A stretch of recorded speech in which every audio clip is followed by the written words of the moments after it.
Idina, thank you so much for joining us for this. This has been Thank such a you. great event.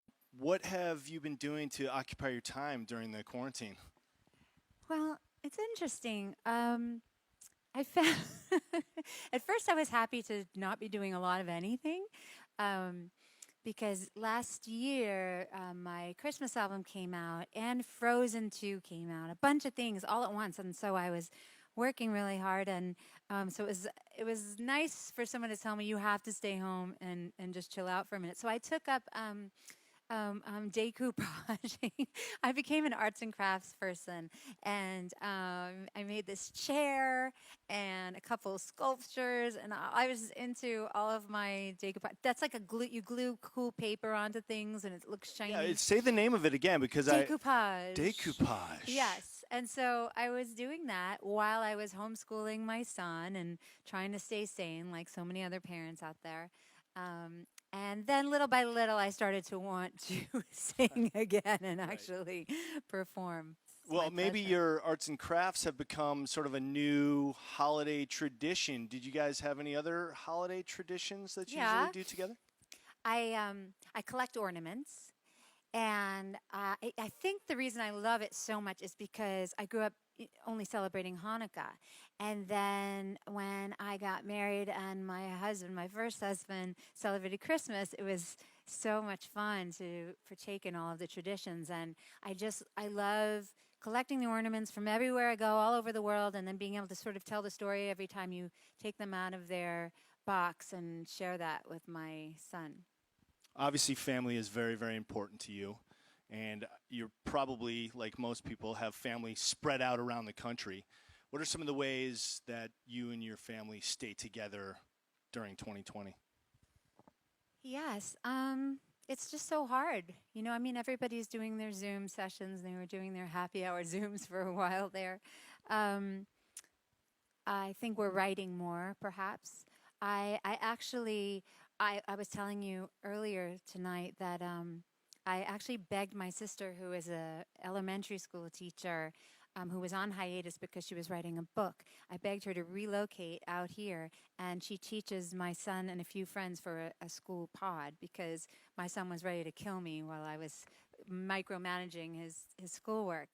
Let me ask a different question Oh then, my God, because I I know love that you. a lot of your fans probably would like to know how it feels for you, probably pride wise, to be such an integral, fundamental part of two unbelievable Broadway shows. And of course, I'm talking about Rent and Wicked.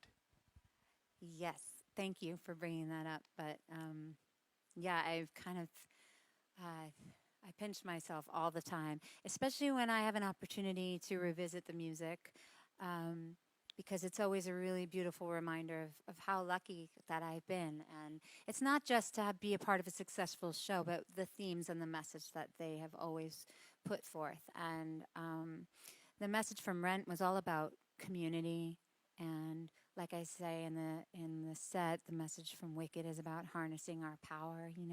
So I just feel so lucky to have these. They're like little gifts for me, and even though now it's getting years away from when I actually created the roles, they stay with me, and I get to relive what they made me feel every night that I get on stage and I sing that music. Thank you so much for being here. Everyone really appreciates it, what you're doing for the USO. I want to give you a moment to give words of encouragement and support to our servicemen and women. Yeah, I'm a little bit at a loss when you ask me that because I feel such reverence and respect.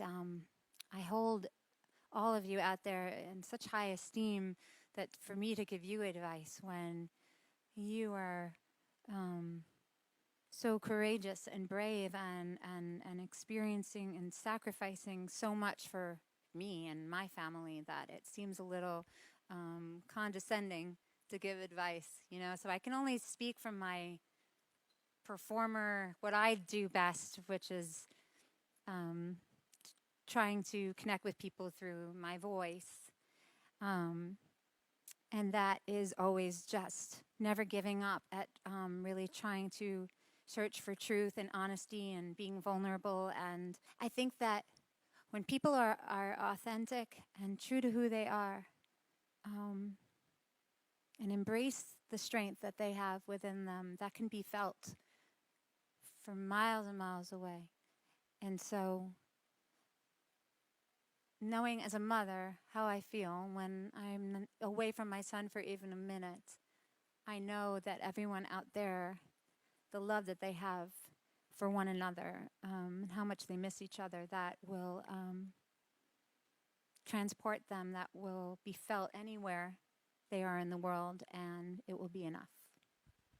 I'm sure that everyone listening to your words appreciates that, and we appreciate you lending your talent to this wonderful event that we've had tonight. Can't thank you enough. We hope that things will return to normal and you'll actually be able to go out on a USO tour with us. Oh, I wanted to say that that is a dream of mine, actually. I was hoping last year when I made the Christmas album, and it was big band and everything, I was imagining in my head being able to have this great slamming brass section, the horns, everybody, and just come and do a USO tour. And so I'm not, I'm happy to be here, but that was my dream. And so I'll take what I can get, and I will be there when asked. All right, then I guess a plan for the future will be to make that dream come true. Yes, please.